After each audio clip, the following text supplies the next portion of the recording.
हम पढ़ रहे हैं अभी एक टॉपिक जिसका नाम है मैकेनिक्स। ये मैकेनिक्स अपने आप में काफ़ी बड़ी ब्रांच है फिज़िक्स की। लगभग हमारे जो भी हमारे एंट्रेंस में जब 12th में जाकर हम लोग का समझो ना, हम लोग के 11th क्लास का जो 80% टॉपिक है वो मैकेनिक्स ही है। ये मैकेनिक्स को डिवाइड किया गया 3 पार्ट में।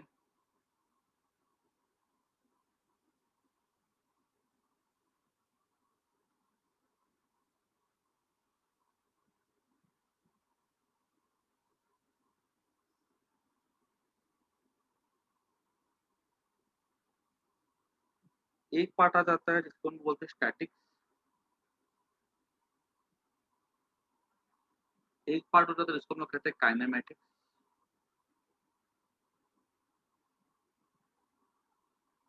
एक पार्ट हो जाता है जिसको हम लोग बोलते हैं डायनामिक्स।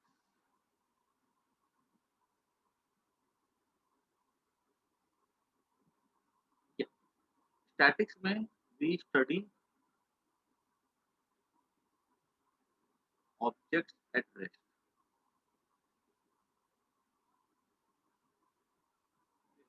और यहाँ पे time factor has no role.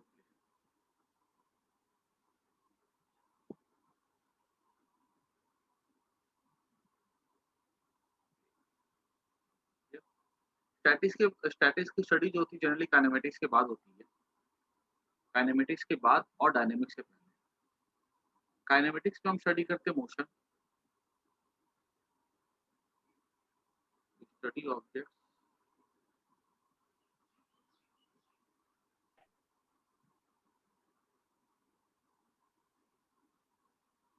In motion. यहाँ पे टाइम फैक्टर हैज़ रोल।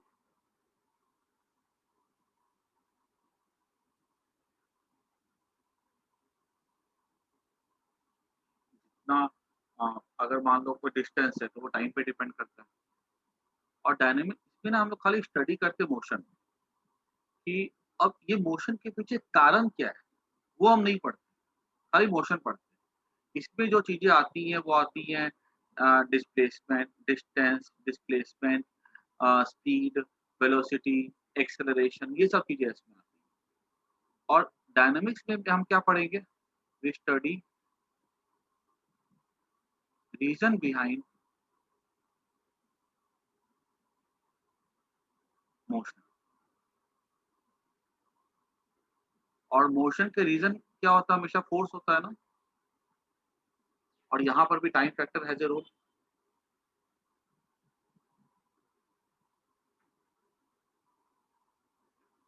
ज़्यादा समय तक की फ़ोर्स लगाते हैं, स्पीड ज़्यादा बढ़ेगी। तो ये 3 पार्ट हम लोग को पढ़ना है। और जिसमें कि हम लोग का अभी जो इंटरेस्टिंग वाला पार्ट है वो है काइनेमैटिक्स। इसको हम पढ़ेंगे motion in 1 dimension, motion in 2 dimension. तो अभी हमारा स्टडी वाला पार्ट क्या है? काइनेमैटिक्स। ठीक है?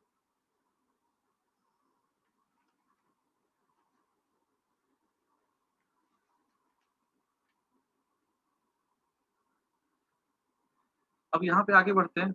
आज का लेक्चर काफ़ी बेसिक लेक्चर होने वाला है। कुछ ख़ास नहीं होगा, काफ़ी सारी चीज़ें पहले की पढ़ी हुई भी होंगी।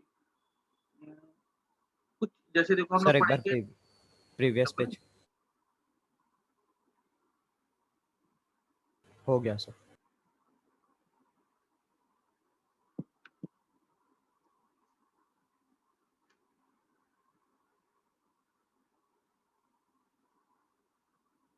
हम लोग पढ़ने जा रहे हैं अब motion and rest.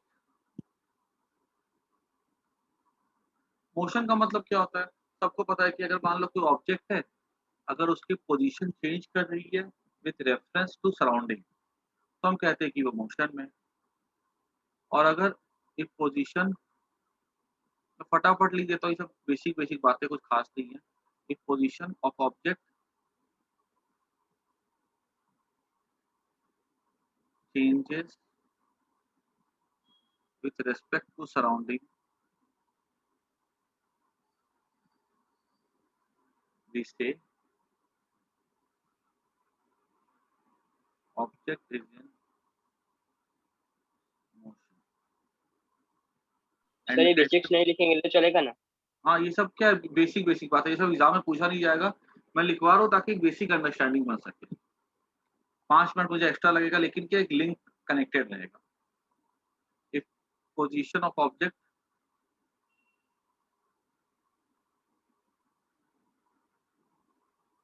Does not change with respect to surrounding,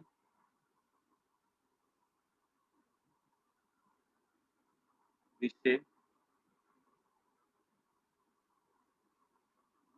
object is at rest. लेकिन याद रखना ऐसा कुछ नहीं होता है कि कोई चीज़ एब्सोल्यूट रेस्ट या एब्सोल्यूट मोशन में। There is no absolute rest और मोशन। ये चीज़ याद रखनी है। नो एब्सोल्यूट रेस्ट और मोशन मतलब कि अ, अगर जैसे मैं बोलूँ कि अभी अब तुम अपने दोस्त को देख रहे हो, ठीक है? दोनों पार्क में जाते हो, बेंच पे बैठे हुए हो, दोनों एक-दूसरे से बातें। अब तुम बोलोगे तुम्हारा दोस्त रेस्ट में है, तुम्हारा दोस्त बोलेगा कि तुम रेस्ट पे हो। लेकिन अगर एक एलियन कोई हमें कोई टेलीस्कोप से देख रहा हो, कोई दूर कोई प्लैनेट से देख रहा हो, तो वो क्या हमें रेस्ट पे वो हमें रेस्ट पे बोलेगा कि मोशन में बोलेगा बताओ? वो तो हमें मोशन में बोलेगा ना, क्योंकि हम तो अर्थ पे हैं, अर्थ मूव कर रही है। तो वो बोलेगा कि हम मोशन में हैं और हम बोलेंगे कि हम दोनों एक-दूसरे के रिस्पेक्ट पे रेस्ट पे। सिंपल सी बात है, ट्रेन जाते हो स्टेशन पे जाते हो, प्लेटफ़ॉर्म पे जाते हो किसी अपने रिलेटिव को सी ऑफ करने के लिए। वहाँ पे खड़े हो, तो क्या कहते हैं 2 दोस्त क्या कहते हैं ट्रेन में 2 अ, जो ट्रेन में रिलेटिव एंटर करता है। अभी पैसेंजर वो रिलेटिव बोलेगा पैसेंजर को देखे कि पैसेंजर जो दूसरा सामने वाला है वो रेस्ट में है। पैसेंजर बोलेगा कि सामने वाला रिलेटिव भी रेस्ट में है। लेकिन जब ट्रेन चल रही होगी, दोनों एक-दूसरे के रिस्पेक्ट पे रेस्ट में होंगे। लेकिन अगर अर्थ प्लेटफ़ॉर्म पे खड़ा कोई पर्सन अगर देखेगा, तो बोलेगा कि नहीं ये दोनों कैसे मोशन में, ठीक है? तो यहाँ पर बोलेगा कि ये दोनों ये ए जो है रेस्ट में विथ रिस्पेक्ट टू बी और बी रेस्ट में विथ रिस्पेक्ट टू ए। दोनों की पोज़ीशन हमने स्केल लिया, दोनों का हमने डिस्टेंस नापा, टाइम के साथ डिस्टेंस नापा, हमेशा वो 2 मीटर ही आ रहा था। ट्रेन की स्पीड कुछ भी हो, इनका डिस्टेंस 2 मीटर है। तो हमने बोला कि ए भी रेस्ट में, बी भी रेस्ट में। ए बोलता है बी रेस्ट में, बी बोलता है ए रेस्ट में। लेकिन अगर सी देखेगा तो ये ट्रेन आगे बढ़ रही है। तो सी बोलेगा कि नहीं, तुम दोनों रेस्ट पे नहीं, तुम दोनों मूव कर रहे हो। तो कौन सही है? ए सही कि बी सही कि सी सही? हम बोलेंगे तीनों सही है। क्योंकि जब हम रेस्ट और मोशन की बात करते हैं, तो हम लोग हमेशा किसी रेफरेंस के पे बात कर रहे हैं, with respect to surrounding, with respect to a person बात करते हैं। अभी पूछा जाएगा कि इस संसार में अगर देखा जाए ना, तो कुछ भी रेस्ट पे नहीं है। क्योंकि ऐसा बोला गया कि ये पूरा का पूरा जो ब्रह्मांड है वो एक्सपैंड कर रहा है with the speed of 72 kilometres per hour. ये ऐसी खोज की गई थी लगभग 90s कुछ में, ठीक है? एक टेलीस्कोप था हबल्स टेलीस्कोप, उससे ये बात साबित हुई थी कि पूरा का पूरा जो यूनिवर्स है वो एक्सपैंड कर रहा है और तभी तो बिग बैंग थ्योरी आई थी। जैसे कि मान लो ऐसा देखा गया यूनिवर्स में कि जैसे मान लो कोई गुब्बारा है, ठीक है? गुब्बारे में हमने हवा भर दी। अब यहाँ पर 2 पॉइंट ए है, 1 पॉइंट बी है, बड़े पास-पास थे, हमने इस पे हवा भरना चालू किया, ये गुब्बारा फूल के बड़ा हो गया। अभी यही 1 पॉइंट ए यहाँ पे आ गए, 1 पॉइंट बी यहाँ पे आ गए। इनका डिस्टेंस बढ़ गया। डिस्टेंस क्यों बढ़ा? क्योंकि गुब्बारा बड़ा हो गया, इससे पॉइंट का डिस्टेंस बढ़ गया। इन द सेम वे ऐसा देखा गया यूनिवर्स में कि कोई 2 स्टार जो है या 2 गैलेक्सी जो है, वो दोनों एक-दूसरे से दूर जा रही है। अगर दोनों गैलेक्सी अगर एक-दूसरे से दूर जा रही है, मतलब वो ठीक ये पॉइंट जैसे दूर जा रहे हैं वैसे जा रही है, जिसका ये साबित होता है कि यूनिवर्स पूरा एक्सपैंड हो रहा है। अब किसी को नहीं पता कि यूनिवर्स का फेट क्या है? वो फट जाएगा, ठीक है? या वो क्या होगा और यहीं से बिग बैंग थ्योरी आई थी। तो यूनिवर्स पूरा का पूरा मोशन में। तो ऐसा बोलना कोई चीज़ रेस्ट में है या कोई चीज़ मोशन में एब्सोल्यूटली पॉसिबल नहीं है। जब भी हम रेस्ट या मोशन में डिफाइन करते हैं तो हमें कोई ना कोई अ, रेफरेंस बताना पड़ता है। अगर कोई रेफरेंस नहीं बताया गया तो हम ये मान लेते हैं कि वो चीज़ हमारे रिस्पेक्ट पे ही है। जैसे अगर मैं बोलूँगा कार इज़ मूविंग, तो मतलब car is moving with respect to whom? With respect to me. आई बात सबको समझ में? Yes, sir. Yes, sir. Okay, simple सी बात है, so इसलिए there is no absolute rest और नो और मोशन। आगे बढ़ते हम लोग।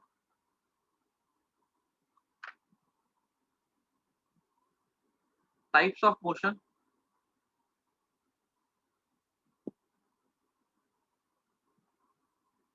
टाइप्स ऑफ मोशन में एक हो जाता है रेक्टिलिनियर मोशन। मैं पहले टाइप ऑफ मोशन से पहले ना,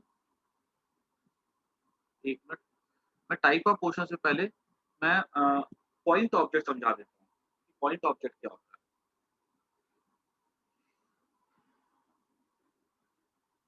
क्योंकि पॉइंट ऑब्जेक्ट वर्ड काफी जगह काम आएगा।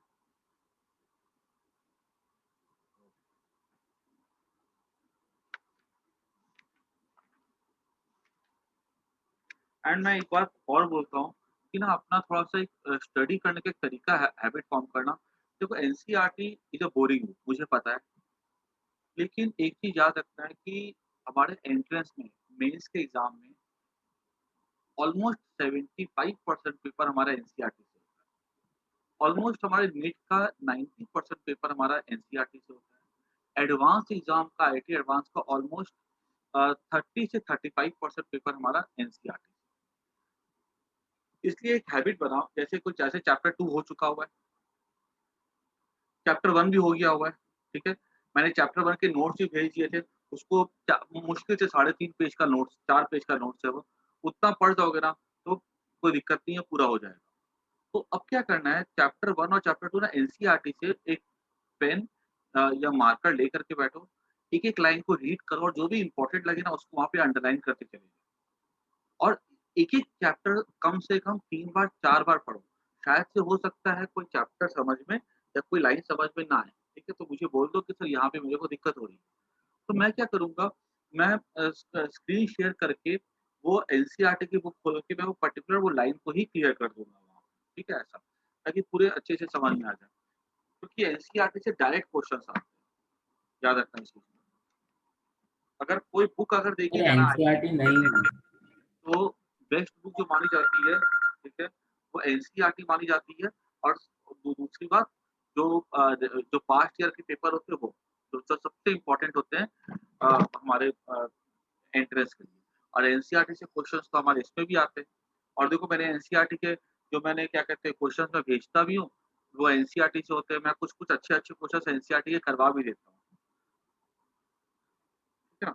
तो इसलिए एनसीईआरटी को हमेशा अच्छे से फॉलो करना है। सर वो अगर आप एनसीईआरटी में न्यूटन की फिजिक्स है। देखो नूतन की भी रखो, लेकिन एक एनसीईआरटी चाहे कोई भी बोर्ड हो, गुजरात बोर्ड हो, सीबीएसई बोर्ड हो, चाहे आईएससी बोर्ड हो, अपने पास ना एनसीईआरटी की बुक देखो सस्ती सी आती है, 80 रुपए की किताब आती है। तो देखो बिकॉज़ बताओ, जो सीबीएसई के बच्चे भी हैं, उनको भी एनसीईआरटी के अलावा रेफरेंस बुक खरीदनी पड़ेगी। तो हर एक बच्चे के पास चाहे सीबीएसई हो, चाहे आईएससी हो, रेफरेंस बुक कोई भी रखो, चाहे नूतन हो, चाहे गुजरात बोर्ड की कोई बुक हो, लेकिन एनसीईआरटी ज़रूर अपने पास हो।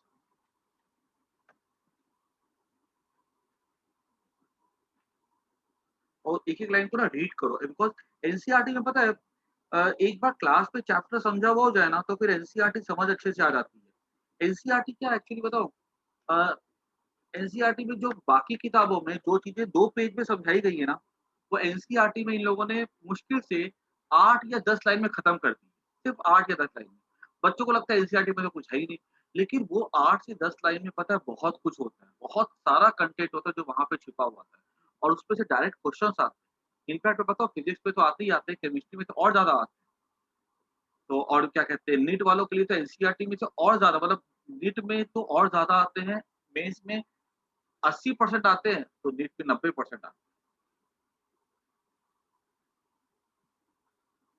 हाँ, मैं बता रहा था, हम लोग स्टार्ट करेंगे, हम लोग नया टॉपिक है हमारा आज का पॉइंट ऑब्जेक्ट।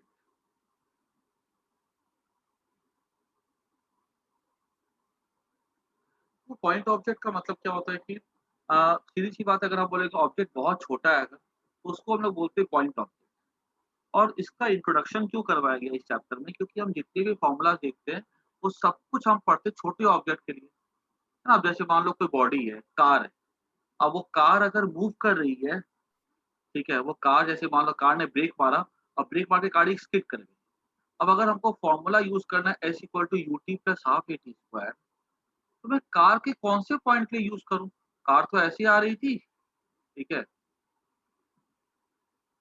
और ये ऐसे घूम जाती है, ठीक है ना? या ऐसे जा रही थी या थोड़ी पलट जाती है वो। तो हम जो s equal to ut plus half v t square के लिए करते हैं, हम किसके लिए यूज़ करें? तो हम इसके सेंटर ऑफ मास के लिए यूज़ करते हैं। हम मान लेते हैं ये कार कैसी पॉइंट ऑब्जेक्ट है। अगर हम चीज़ों को पॉइंट ऑब्जेक्ट नहीं मानते, तब तक हमारी पढ़ाई काफ़ी डिफ़िकल्ट हो जाती है। हाँ, जब हम रोटेशन पढ़ेंगे तो वहाँ पे हम उसको ऐसे लार्ज ऑब्जेक्ट भी मानेंगे। तो अभी लेकिन हम चीज़ों को कैसे पढ़ते हैं? पॉइंट की तरह पढ़ते हैं। तो क्या कंडीशन है कि हमारा ऑब्जेक्ट पॉइंट ऑब्जेक्ट हो? हम कैसे पहचानेंगे कि कोई ऑब्जेक्ट पॉइंट ऑब्जेक्ट हो? जैसे अर्थ है। अब अर्थ बोला जाएगा कि अर्थ बड़ी ऑब्जेक्ट है कि पॉइंट ऑब्जेक्ट है? तो किसी सिचुएशन में हम अर्थ को बड़ा ऑब्जेक्ट मान लेते हैं और किसी सिचुएशन में हम लोग इसी अर्थ को पॉइंट ऑब्जेक्ट भी मान लेते हैं। तो कैसी सिचुएशन होती है जो डिसाइड करेगी कि पॉइंट ऑब्जेक्ट है कि वो लार्ज ऑब्जेक्ट है? तो पॉइंट ऑब्जेक्ट होने के लिए क्या-क्या है? पहला condition, if size of the object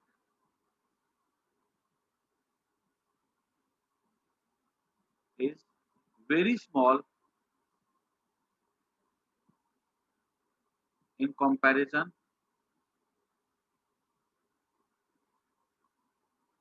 two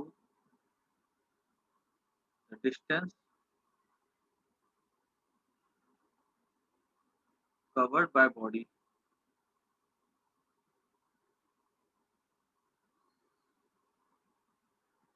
is considered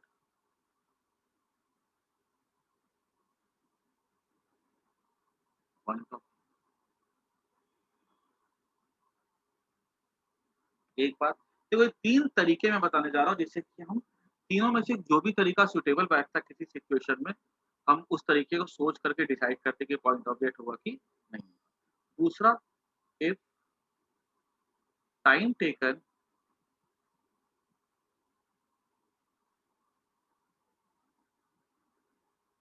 in journey does not depend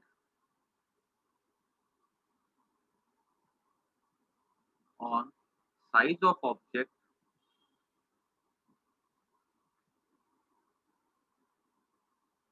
it is considered. Sir ये किसका पार्ट है? डायनेमिक्स का पार्ट है? ये पॉइंट ऑब्जेक्ट नहीं है, इसमें ही है हमारा motion in one new dimension. Topic. ठीक है, अच्छा। मोशन इन वन डायमेंशन में हम लोग के लिए हमारे सामने एक वर्ड आएगा पॉइंट ऑब्जेक्ट। तो पॉइंट ऑब्जेक्ट का मतलब क्या होता है, ठीक है, वो हम समझ रहे पहले। मैं इसके 3 पॉइंट लिखाऊंगा, फिर इसकी मैं एनसीईआरटी में इससे 4 क्वेश्चन दिए हुए, तो मैं चारों क्वेश्चन करवाऊंगा, ठीक है, तो पूरा क्लियर हो जाएगा। If time taken in journey does not depend on size of object, it is considered as point object, ठीक है। तीसरा, if size of object does not play any role in its motion, in its type of motion,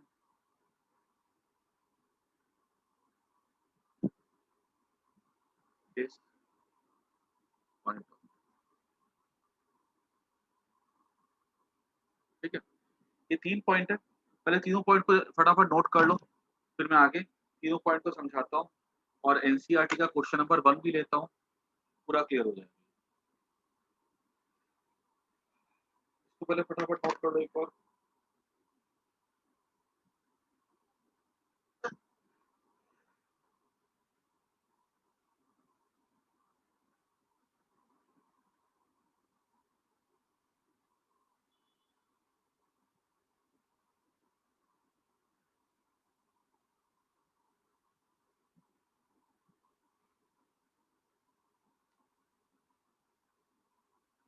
तो देखो, मैं जो question भेजूंगा ना अभी, जो भी डीपीपी में दूंगा बोर्ड से रिलेटेड, उस डीपीपी में ना हमारे मेन क्वेश्चन जो होंगे, एक तो हमारे होंगे ऑब्जेक्टिव क्वेश्चन भर भर के, दूसरे होंगे वेरी शॉर्ट आंसर्स और होंगे न्यूमेरिकल्स। जो 3 मार्क वाले क्वेश्चंस होते हैं और जो 5 मार्क वाले क्वेश्चंस होते हैं वो लॉन्ग क्वेश्चंस हो जाते हैं।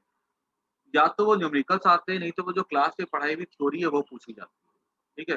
तो जो भी नोट्स है ना, दैट सर्व लाइक जो भी इम्पोर्टेंट लॉन्ग क्वेश्चंस की और शॉर्ट क्वेश्चंस की, या ठीक है 3 मार्क वाले लॉन्ग क्वेश्चंस के 3 मार्क और 5 मार्क वाले क्वेश्चंस नोट से तैयार हो जाएंगे। बाकी के मैं क्वेश्चंस दूंगा तो वो करते रहना घर पे practice.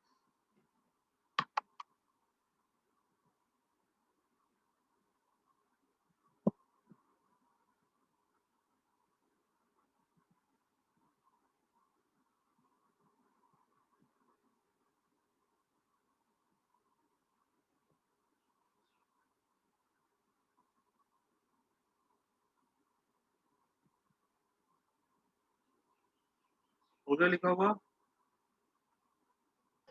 Yes, sir. Yes sir. देखो पहली बात कि पॉइंट ऑब्जेक्ट कब होता है, अगर मान लो ऑब्जेक्ट का साइज बहुत छोटा होता है डिस्टेंस कवर्ड में, तो हम कहते हैं कि वो पॉइंट ऑब्जेक्ट। जैसे अर्थ मूव्स अराउंड द सन, जब अर्थ सन के राउंड मूव करती है, हमने उसकी सैटेलाइट से किसी से फोटो खींची, तो हम देखेंगे कि जो दूरी है अर्थ और सन के सामने बीच में, उसके सामने जो अर्थ है वो एकदम बिंदु जैसा दिखता है। तो अर्थ इस सिचुएशन में क्या हो गया, एक पॉइंट ऑब्जेक्ट हो गया। क्लियर होगी बात? तो अगर ऐसा पूछा जाएगा earth revolving around the sun, can earth be considered as a point object? Answer is yes. अब सेकंड में अगर देखा जाए कि अगर मान लो कि ऐसा हो कि अगर earth rotate on its axis, तो अगर अर्थ की एक्सिस देखी जाए तो वो पतली सी होती है। ये पतली सी एक्सिस के अबाउट अगर हम अर्थ के रोटेशन को व्यू करें, तो इस एक्सिस के सामने अर्थ का साइज काफी बड़ा है। तो हम यहाँ पे रोटेशन में अर्थ जो है पॉइंट ऑब्जेक्ट नहीं होगा। आई बात समझ में? यस और नो? सर फिर से समझा दो देखो एक बार। अगर अर्थ मूव कर रहा है सन के राउंड, तो अर्थ और सन का डिस्टेंस बहुत ज्यादा होता है। उस डिस्टेंस के सामने जो अर्थ होता है वो बिंदु जैसा दिखेगा। अगर एक फोटो खींचोगे तो अर्थ कैसा बिंदु जैसा दिखेगा नहीं दिखेगा बताओ, डिस्टेंस के सामने? ऐसा देखो, जब सोलर सिस्टम का डायग्राम बनाते थे क्लास 6-7 में पढ़ते थे, यहाँ पे सन होता था, यहाँ पे अर्थ ऐसे दिखाते थे हम लोग। डिस्टेंस कितना बड़ा होता था देखो तो, याद है कि नहीं याद है? याद है। तो याद है अर्थ सर। इसके सामने कैसा दिखेगा, बिंदु जैसा दिखेगा। तो अर्थ क्या हो गया, पॉइंट ऑब्जेक्ट हो गया। यस और नो? Yes sir. अगर यस अर्थ रोटेट करता है, ठीक है, अपनी एक्सिस के अबाउट ऐसे करके, तो इस एक्सिस के अबाउट, ये एक्सिस पतली सी डंडी है, ठीक है, जिसके अबाउट अर्थ रोटेट करता है, ऐसे इमेजिनरी एक्सिस है पतली सी। तो इस एक्सिस के सामने अर्थ कितना बड़ा दिख रहा है, दिख रहा है कि नहीं दिख रहा है देखो तो यहाँ पे अर्थ पॉइंट ऑब्जेक्ट नहीं हो। आई बात समझ में? यस और no? Yes sir. Yes sir. Yes sir. चलो, रिवॉल्यूशन की बात की जाए, अर्थ के लिए पॉइंट ऑब्जेक्ट। रोटेशन की बात की जाए अर्थ के लिए नॉट पॉइंट ऑब्जेक्ट। अर्थ तो वही है। ठीक? अब देखो सेकेंड पॉइंट, मान लो कि सेकेंड पॉइंट में एक ट्रेन है जो कि जाती है, सेकेंड पॉइंट समझा रहा हूँ, ठीक है। तो जैसे कि पॉइंट ऑब्जेक्ट कंसीडर कब करते नहीं करते, जैसे अगर मान लो एक ट्रेन है जो कि जाती है, सूरत से जाती है अहमदाबाद, और सूरत से अहमदाबाद का डिस्टेंस कुछ लगभग 250 किलोमीटर होगा, 200-250 किलोमीटर होगा। जब क्या कहते हैं ट्रेन जब पहुंचती है, तो हम पूछा जाएगा कि टाइम कितना लेगी ट्रेन जाने में, तो हम बोलेंगे उसका टाइम हो जाता है 250 किलोमीटर बाय, मान लो ट्रेन की स्पीड 50 kph, तो ये टाइम कितना हो जाएगा, 5 आवर्स हो जाएगा। अब यहाँ पर मैंने टाइम निकालने के लिए मैंने ट्रेन की लेंथ को नहीं ऐड किया है, देखो खाली मैंने 250 kilometre, this is the distance between the Surat and the Ahmedabad. लेकिन सोचो अगर मान लो यहाँ पे ऐसे एक पोल है, यहाँ पे एक ट्रेन है,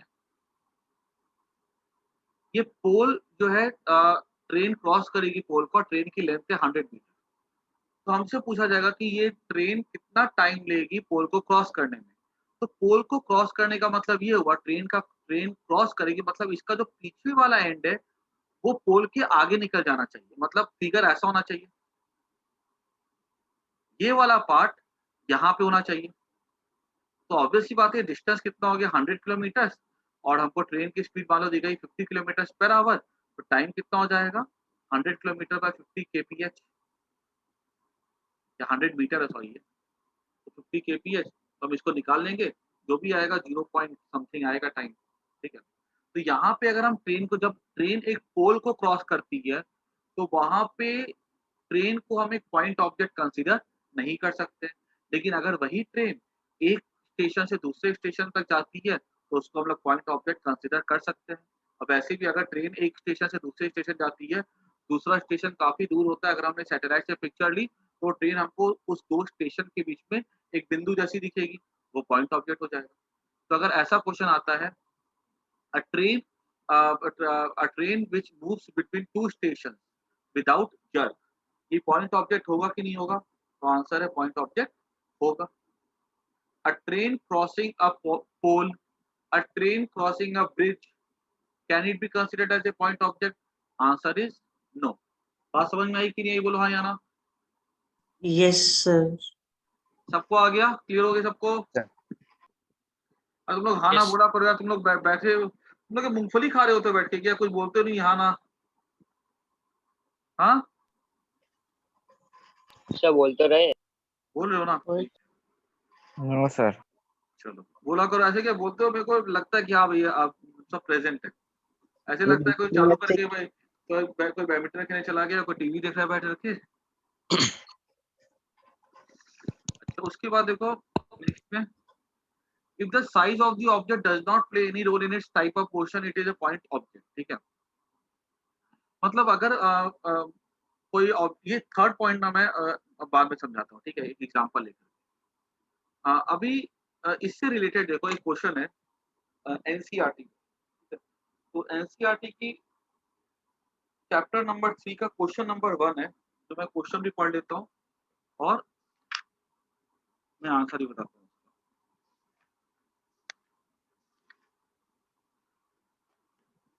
क्वेश्चन है इन विच ऑफ द ये जिसके पास भी एनसीईआरटी है, ठीक है, वो देख लो इसमें। और अगर किसी के पास अगर एनसीईआरटी नहीं है, ठीक है, तो वो बच्चे गूगल से जाकर के एनसीईआरटी को डाउनलोड भी कर सकते हैं, ठीक है। वरना मैं बताता हूँ, एक टेलीग्राम में जाओगे ना, अगर सब ये टेलीग्राम चैनल जो है डाउनलोड कर लेना, आई थिंक बहुत लोग के पास होगा भी। और टेलीग्राम में जाओगे ना, तुमको पता है वहां पे हर तरह की किताब मिल जाएगी, हर तरह की किताब, चाहे आईआईटी की चाहे नीट की हो, ठीक है। लेकिन हाँ देखो प्रॉब्लम क्या था, मोबाइल से किताब पढ़ना आँख में बहुत ज्यादा स्ट्रेस पड़ता है, लेकिन किताबें मिल जाएंगी, ठीक है।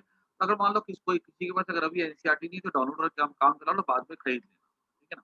बाकी टेलीग्राम पे मिल जाएगी, वो कहीं भी एनसीईआरटी की बुक मिल जाती है, वो कहीं भी मिल जाएगी। पहला क्वेश्चन है, a railway carriage moving without jerk between two station, क्या ये पॉइंट ऑब्जेक्ट होगा? तो मैंने अभी जस्ट बताया कि ये पॉइंट ऑब्जेक्ट होगा, क्योंकि यहाँ पे दो स्टेशन के सामने ट्रेन का साइज बहुत ही छोटा हो। दूसरा क्वेश्चन है, monkey sitting on the top of a man cycling smoothly on a circular track. देखो क्या बोला गया, एक बंदर है जो कि एक आदमी के कंधे पे बैठा हुआ है, और वो जो आदमी है वो साइकिल चला रहा है एक सर्कुलर ट्रैक पे, और साइकिल जो चल रही है उसकी बड़ी स्मूथली चल रही है।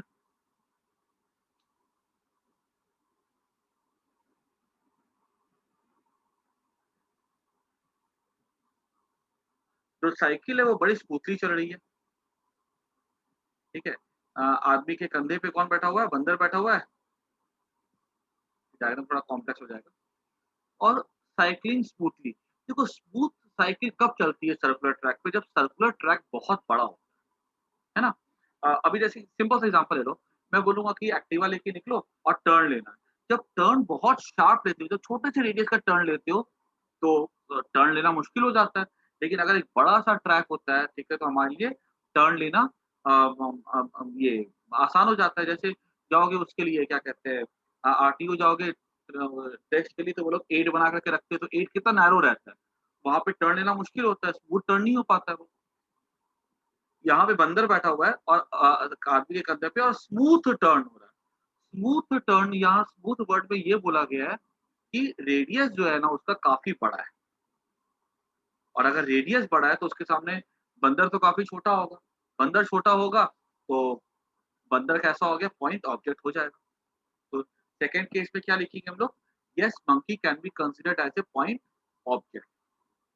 ठीक है, फिर से क्वेश्चन रिपीट करो, a monkey sitting on top of a man cycling smoothly on a circular track. So yes, monkey can be considered as a point object because circular track is much large in comparison to size of the monkey. Track बड़ा है, कहाँ से indication मिलता है, smooth word. ठीक है, third question, ये सबको समझ आ गया? Yes. sir. चलो, अभी थर्ड क्वेश्चन है, a spinning cricket ball that turns sharply on the ground. बोला गया एक क्रिकेट बॉल है, एक स्पिनर है, वो बॉल घुमा करके फेंकता है ग्राउंड के ऊपर। क्या ये बॉल पॉइंट ऑब्जेक्ट कंसीडर हो सकती है? तो आंसर इज नो। देखो, अगर ये क्वेश्चन में क्या बोला गया है कि एक बॉल है, बॉलर ने क्या किया, बॉल को घुमा करके फेंका। अगर घुमा करके फेंका तो ये बॉल क्या होती है, जैसे बॉल गिरती है ना तो ये बॉल घूम जाती है। और यहाँ पे बॉल का साइज मैटर करता है, क्योंकि अगर सोचो, मैंने जो थर्ड पॉइंट लिखा है, क्या लिखा है देखो, if size of object does not play any role in this type of question it is a point object. यहाँ पर बॉल का जो साइज है वो रोल प्ले करता है बॉल को घुमाने में। अगर बॉल देखो, सीधी सी बात है, ये सबको पता है कि जो क्रिकेट बॉल होती है उसका एक स्टैंडर्ड साइज होता है। एक क्रिकेट बॉल को हमने हाथ से घुमाया, वो प्रॉपर्ली घूम करके टर्न ले लेती है। लेकिन वही अगर हमारे हाथ में एक फुटबॉल है, ठीक है, उसको अगर हम घुमा करके फेंकते हैं तो उसका वो टर्न नहीं हो पाएगा जो कि एक क्रिकेट बॉल का होता है। तो यहाँ पे बॉल का साइज एक रोल प्ले करता है बॉल को स्पिन करवाने में। और वैसे भी पता हो, यहाँ पर एक्चुअली जो बॉल जो घूमती है उस पे क्या फ्रिक्शन लगता है। और फ्रिक्शन जो है ना, आगे जाकर के सीखोगे कि फ्रिक्शन जो है हमेशा तभी लग सकता है जब चीज बड़ी होती है, क्योंकि जब सरफेस कांटेक्ट में आएगा, बहुत सारे पॉइंट्स कांटेक्ट में आएंगे, तब वो होगा। अगर पॉइंट होगा तो फ्रिक्शन, पॉइंट ऑफ छोटा सा ऑब्जेक्ट है, उस पर फ्रिक्शन लग ही नहीं पाएगा प्रॉपर्ली। तो याद रखना, अगर बॉल छोटी या बड़ी हो जाती है तो बॉल के मोशन पे फर्क पड़ेगा। तो ball is not a point object. ठीक है, तो थर्ड में नॉट अ पॉइंट ऑब्जेक्ट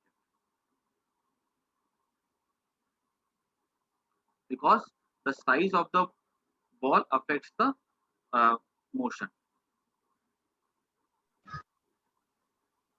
ठीक है, सेकंड था हमारा मंकी टॉपलिंग। मंकी था point object because monkey is very small compare to the track. और फर्स्ट था हमारा रेलवे कैरियर। तो रेलवे कैरियर था पॉइंट ऑब्जेक्ट क्योंकि स्टेशन की दूरी काफी ज्यादा थी और ट्रेन उसके सामने बहुत ही छोटी होती है। अब पता है, अगर ये एनसीईआरटी में इन्होंने लिखा हुआ है टर्न्स शार्पली, अगर ये टर्न्स शार्पली वर्ड नहीं ना आता तो हम लोग बॉल को खाली लिखा रहता है बॉलर थ्रोज अ बॉल, इतना लिखा होता तो बॉल पॉइंट ऑब्जेक्ट होती। क्योंकि उस समय अगर देखा जाए तो जो पिच होती है क्रिकेट की वो 22 यार्ड की होती है, सबको पता है। और एक यार्ड कितना होता है, 0.9 मीटर होता है, अप्रोक्सीमेटली 0.903 ऐसा कुछ होता है। तो समझ लो 22 मीटर की अगर पिच है अप्रोक्सीमेटली, और बॉल का कितना होगा साइज, जो हम लोग सीजन बॉल भी यूज करते हैं उसका साइज में हार्डली उसका जो डायमीटर होगा वो मुश्किल से कितना होगा, हार्डली मुझे लगता है 10 सेंटीमीटर 12 सेंटीमीटर होगा, उससे बड़ा क्या होगा। और 12 सेंटीमीटर के सामने तो 12 सेंटीमीटर तो 22 मीटर के सामने काफ़ी छोटा हो गया। तो खाली बॉल थ्रो करता तो वो पॉइंट ऑब्जेक्ट माना जाता, लेकिन स्पिन करके फेंका जा रहा तो वो पॉइंट ऑब्जेक्ट नहीं होगा। ठीक है? चौथा क्वेश्चन है, a tumbling beaker that has slipped off the table. तो लगे एक बीकर है ऐसे यहाँ पे,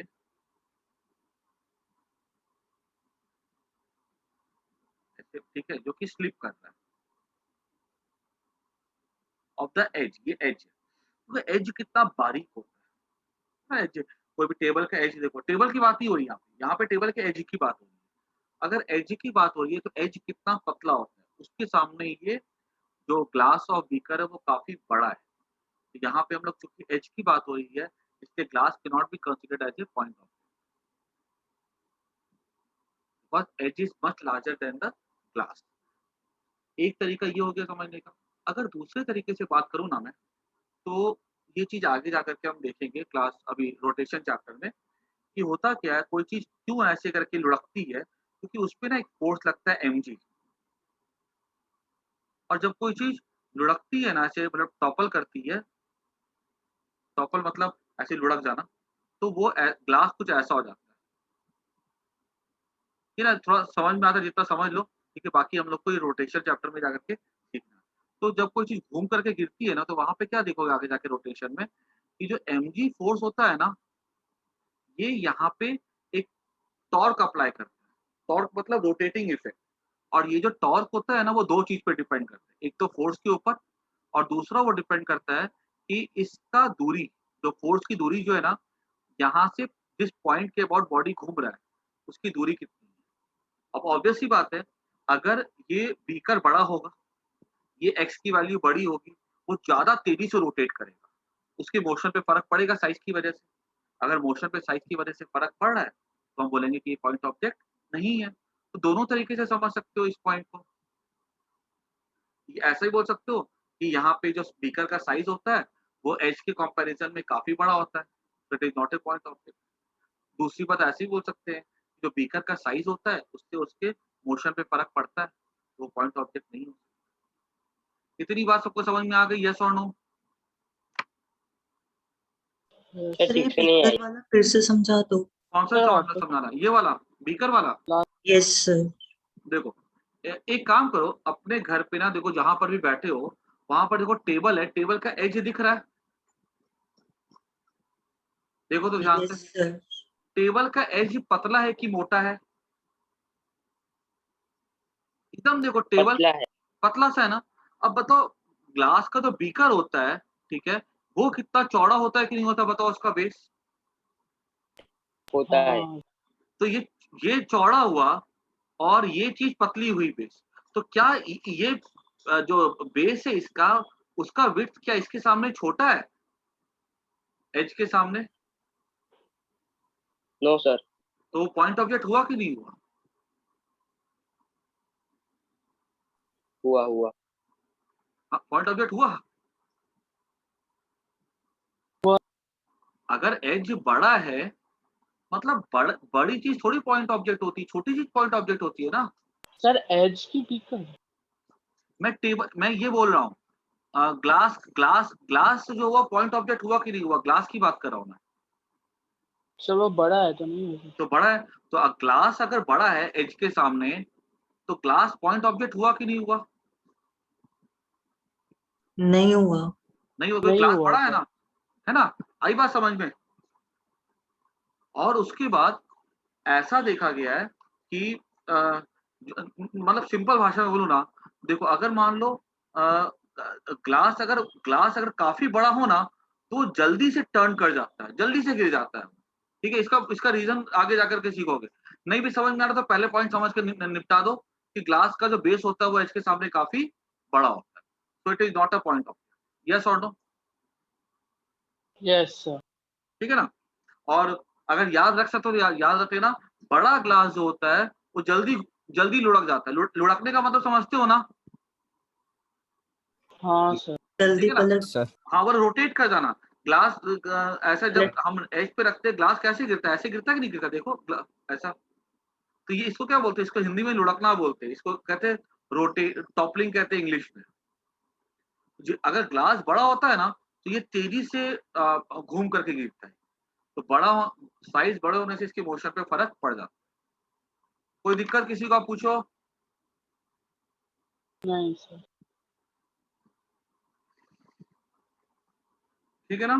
तो ये सारे के सारे एनसीईआरटी का एक्सरसाइज, ये एक्सरसाइज का 3.1 का अच्छे से चारों क्वेश्चन को पढ़ जाना, ठीक है, कि पॉइंट ऑब्जेक्ट है कि नहीं है। मैं लिखवा दूं इसके आंसर्स को कि छोड़ दूं?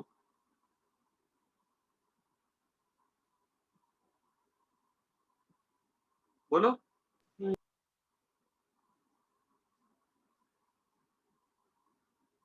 मैं लिखवा दूं कि छोड़ दूं? 3 जो मैंने बोला अभी छोड़ तक दो। की। हाँ, छोड़ दो छोड़ दो। छोड़ दो। ओके। तो ये हमारा हो गया पॉइंट ऑब्जेक्ट क्या होता है, ठीक है। पॉइंट ऑब्जेक्ट की कहानी खत्म हो गई, ठीक है।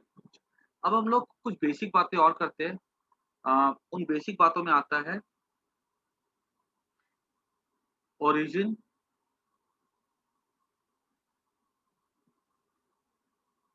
का मतलब।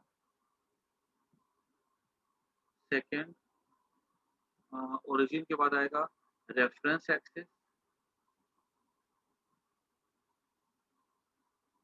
ये दो वर्ड हमारे काफी इंपॉर्टेंट होंगे हमारे लिए कि हम बार बार ये पढ़ेंगे। ओरिजिन का मतलब क्या होता है? ओरिजिन मतलब होता है रेफरेंस पॉइंट। ठीक, ओरिजिन क्या होता है? Reference point. और अ, जो एक्सिस होता है ना, तरीके से ओरिजिन के साथ अगर मैच करें ना हम लोग, तो इसको हम लोग एक्सिस बोलेंगे। हाँ, ये रेफरेंस एक्सिस बोल सकते हैं। जैसे मान लो कि अगर मैं बोलूँगा कि सिटी लाइट सिटी लाइट कितना दूर है, ठीक है? किसी ने बोला सिटी लाइट जो है वो 8 किलोमीटर है। अब मुझे क्या पता कि 8 किलोमीटर कहाँ से? तो उसने बोला कि जो उधना से सिटी लाइट 8 किलोमीटर है। उधना के अंदर चले जाओ, तो वहाँ से जो सिटी लाइट है वो कितना दूर है? 8 किलोमीटर है। तो मुझे समझ में आया कि अच्छा, ये बंदा जो मुझे सिटी लाइट का डिस्टेंस बता रहा है, ये मुझे उधना से बता रहा है। तो वो उधना क्या हो गया? एक रेफरेंस पॉइंट हो गया, जिसको हम लोग बोलते हैं ओरिजिन। ओरिजिन वो पॉइंट हो गया जो जिसको हम लोग फिक्स कर देते हैं और अपने सारे डिस्टेंस को हम लोग उस पॉइंट से मेजर करते हैं। और ओरिजिन जो है ना, ओरिजिन की खास बात ये होती है कि इसको हम कहीं भी मान सकते हैं। अब बच्चे सोचते हैं कि ऐसा कैसे ओरिजिन कहीं भी मान लो? तो सीधी सी बात है, अगर मैं बोलूँ कि मान लो मैंने डिस्टेंस नापा सिटी लाइट का भटार से, वो आता है, भटार से सिटी लाइट का डिस्टेंस है लेट्स से 4 किलोमीटर। और मैंने सिटी लाइट का डिस्टेंस नापा मान लो डुमस से नापा, ठीक है? वहाँ से सिटी लाइट का डिस्टेंस मान लो 5 किलोमीटर। अगर मैं बोलूँगा कि city light the distance of the city light from Bhatar is 4 kilometre and the distance of city light from Dumas is 5 kilometre. तो कौन-सा स्टेटमेंट सही है? फर्स्ट की सेकंड? दोनों स्केल से नापे, दोनों बात सही है। बोलोगे सर एक तो 4 बोल रहे हो, एक 5 बोल रहे हो। भाई ठीक है, मैंने नापा भी तो है स्केल से। दोनों पे बातें सही है।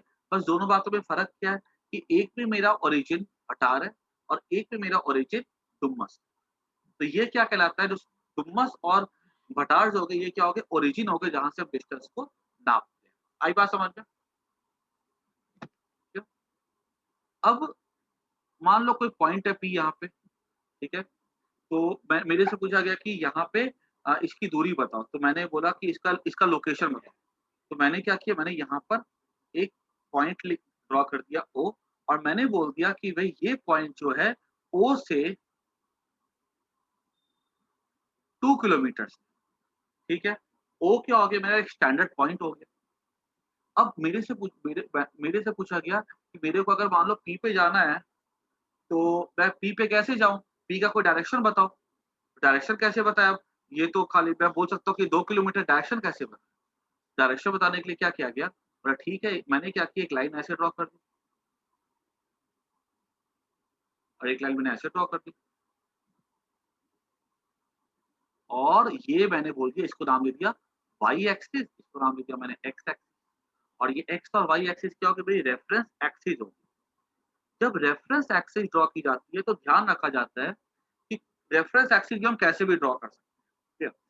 लेकिन हमेशा खास बात का ध्यान ये रखा जाएगा कि उसके बीच में एंगल कितना होना चाहिए? 90 डिग्री होना चाहिए। अब मेरे से पूछा गया कि P कहाँ पर है? तो मैंने बोला P 2 किलोमीटर है और O से और P जो है, जो OP लाइन है, वो 30 डिग्री एंगल बनाती है विद एक्स एक्सिस। तो मैंने डायरेक्शन भी बता दिया, या 60 डिग्री एंगल बनाती है विद द वाई एक्सिस, तो मैंने डायरेक्शन भी बता दिया। तो कहीं पर याद रखना है, कोई भी पॉइंट का अगर हमको एड्रेस लिखना है, तो एड्रेस लिखने के लिए हमें किसकी ज़रूरत पड़ती है? ओरिजिन की और रेफरेंस एक्सिस।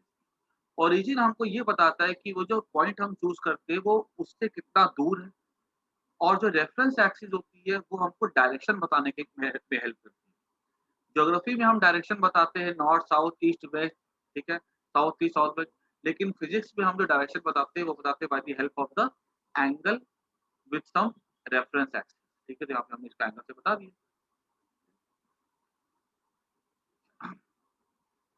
अब ये सब बेसिक बेसिक बातें हैं, ठीक है? सब पहले का काफ़ी कुछ इसमें पता ही होगा पहले का भी है। तो अब याद रखना है कि हमारे पास फ्रीडम है कि हम अपनी ओरिजिन को कहीं भी चूज़ कर सकते हैं।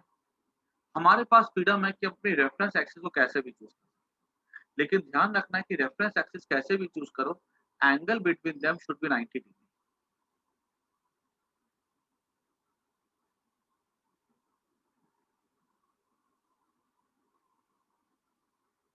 ठीक है?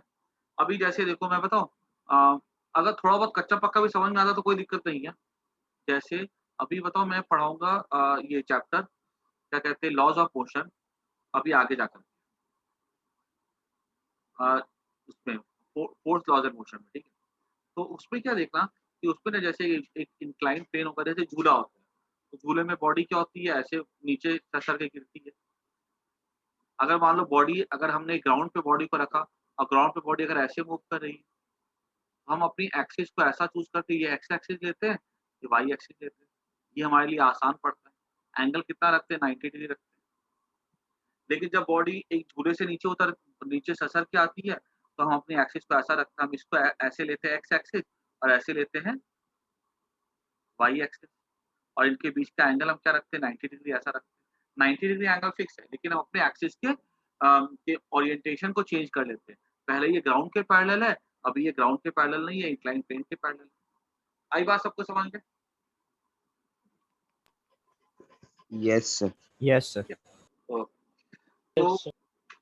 ओरिजिन का इम्पोर्टेंस पता होना चाहिए, रेफरेंस एक्सिस का इम्पोर्टेंस पता होना चाहिए, डायरेक्शन कैसे बताते हैं, वो उसके लिए रेफरेंस एक्सिस चाहिए होता है, एंगल से बताते हैं, तो छोटी-मोटी बातें होती हैं, हमको सब आना चाहिए। आगे बढ़ते हैं हम लोग अगर, तो कुछ बेसिक बातें और इस पे देख लेते हैं। ये इसको थोड़ा-सा बस नोट कर जाना, ठीक है? इसमें कोई लिखवाने का नहीं है, समझने का है खाली।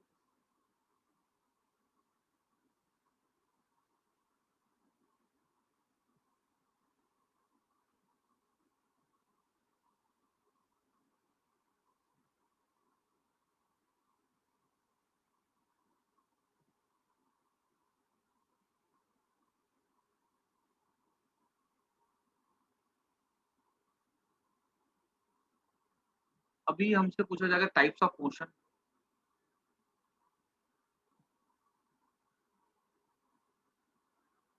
तो टाइप्स ऑफ मोशन में एक हो जाता है रेक्टिलिनियर मोशन,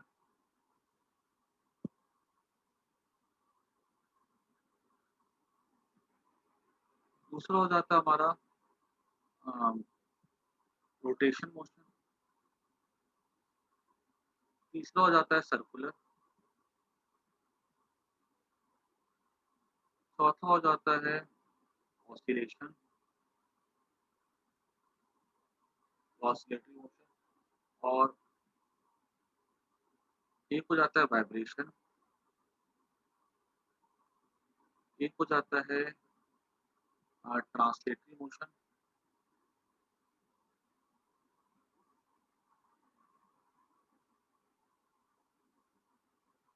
ये सब कुछ खाली मैं समझा देता हूँ, इसमें कुछ ज़्यादा ज़्यादा कुछ एग्ज़ाम में आएगा नहीं और हमको हर एक मोशन को डिटेल में पढ़ना है, उनके रिस्पेक्टिव चैप्टर में।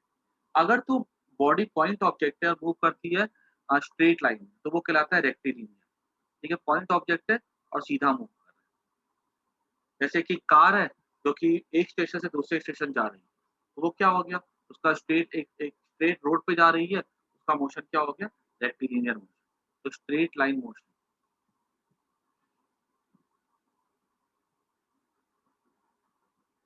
और पॉइंट ऑब्जेक्ट। रोटेशन में क्या होता है? Rotation is for large object. Her particle जो होता है इसमें मूव करता है एक सर्कुलर पाथ पे। जैसे पंखा ले लो, पंखे का मोशन कैसा है? वो रोटेशन है। अगर हम पंखे के ब्लेड्स को ध्यान से देखें, तो इसके हर एक ब्लेड का जो होगा ये पॉइंट, ठीक है? ये पॉइंट, सारे के सारे पॉइंट जो है ना वो सर्कुलर पाथ पे मूव करते हैं अबाउट द गिवन एक्सिस। तो वो रोटेशन हो गया। पंखा क्या होता है? पंखे को हम जब पंखे के रोटेशन की बात करते हैं, तो पंखा एक बड़ा ऑब्जेक्ट है, क्योंकि उसके एक्सेल के सामने पंखे के ये विंग्स काफ़ी लार्ज होते हैं। तो लार्ज ऑब्जेक्ट के बारे में होता है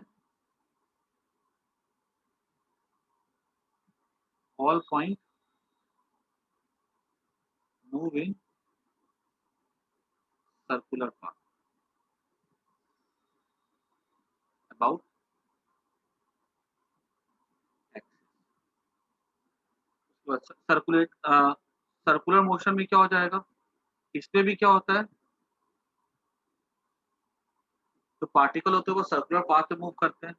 सर्कुलर पाथ मतलब ऐसा मूव करते हैं कि देखो सर्कुलर पाथ मतलब कि जो ऑब्जेक्ट की जो दूरी होती है वो एक्सिस से फिक्स रहती है। लेकिन बस सर्कुलर मोशन और रोटेशन में क्या होता है, circular motion is for point object, for point object. अच्छा एक चीज और सुनो ना, जिसने भी टेस्ट नहीं दी थी ना, मेरे को अपना नाम जरा ग्रुप पे भेज देना ताकि मैं फिर से एक टेस्ट शेड्यूल कर सकूँ। ये लास्ट टेस्ट होगा, कुछ एरर कुछ टेक्निकल दिक्कत भी आ रही थी कुछ बच्चों को, तो जिसका भी बाकी है ना वो मेरे को नाम भेज देना, मैं कॉमन टाइम पे टेस्ट शेड्यूल कर दूंगा, ठीक है। और जिसने सर नाम एक नहीं बार भेजा, टेस्ट का पेपर फिर से भेज दीजिएगा ना। हाँ मैं भेज देता हूँ पेपर में, एक्चुअली क्या एक टेस्ट में ले लेता हूँ, मैं फिर पेपर भेज दूंगा, ठीक है, कोई दिक्कत नहीं, ग्रुप में मैं डाल दूंगा, ठीक है। सर्कुलर और जिसका भी बाकी है ना वो मेरे को ग्रुप में नाम भेज देना, क्योंकि अगर देखो आप किसी ने टेस्ट नहीं दिया और नाम भी नहीं भेजा तो उसका मतलब टेस्ट उसने नहीं दिया है, फिर मैं पेरेंट को फोन करूँ। ऐसा नहीं कि बैठ करके टेस्ट पहला भी टेस्ट नहीं दिया और नाम भी नहीं भेजा आपने। सर्कुलर मोशन का तो पॉइंट ऑब्जेक्ट के लिए होता है, जैसे मान लो एक रस्सी है, उसको ने पत्थर को बांध दिया, तो पत्थर बहुत छोटा होता है इस दूरी के सामने, तो पत्थर क्या हो गया यहाँ पे, पॉइंट ऑब्जेक्ट हो गया। जब ये मूव करेगा इन सच वे कि हर समय इसकी जो दूरी है सेंटर से सेम रहेगी, हम कहेंगे इसका सर्कुलर मोशन है, इसका रोटेशन नहीं बोलेंगे। उसके बाद एक होता है ऑसिलेशन, ये to and fro motion.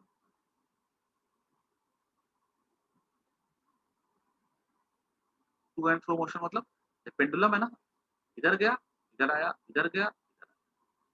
Vibration भी क्या होता है, टू एंड फ्रो होता है, लेकिन वाइब्रेशन और ऑसिलेशन में क्या फर्क होता है, इस पे हाई फ्रीक्वेंसी होती है, ठीक है।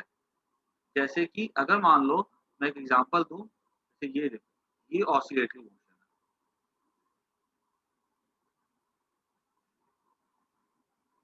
ठीक है। लेकिन अगर मैं वाइब्रेशन की बात करूं,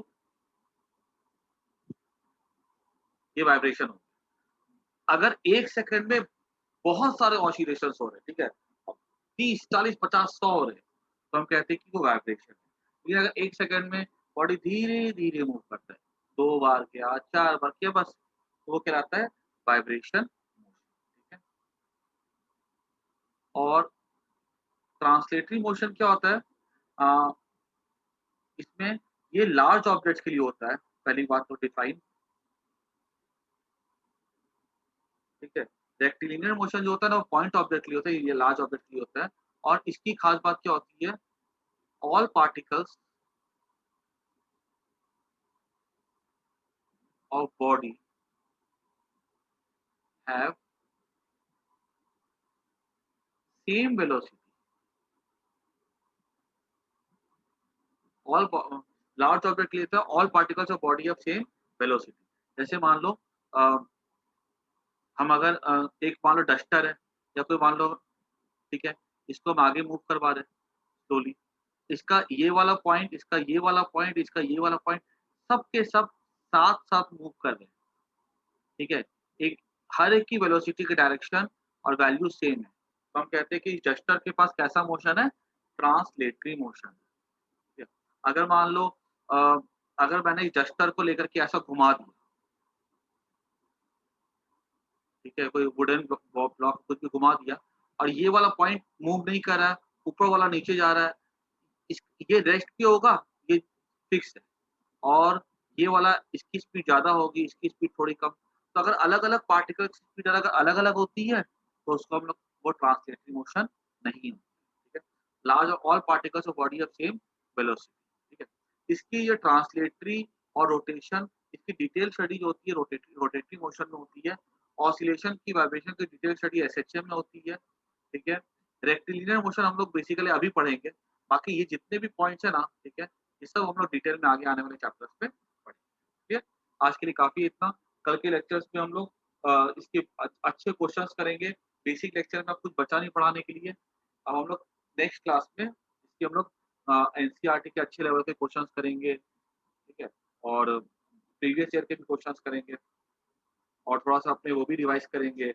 कैलकुलस, क्योंकि कैलकुलस का मेन काम यहाँ पे आने वाला है, वेलोसिटी, डिस्प्लेसमेंट, एक्सेलरेशन।